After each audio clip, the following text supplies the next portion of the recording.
Hey guys, in this video, I will show you how to buy games on PS5 with gift card.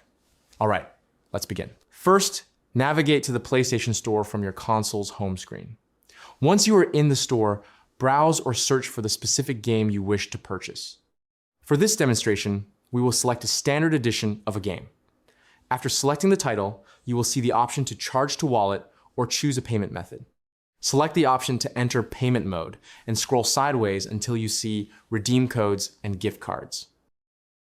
At this point, grab your physical or digital gift card. You will find a 12-digit code located on the back or in your confirmation email. Carefully enter this code into the designated text field on your screen. Don't forget to click Redeem to apply the balance to your account.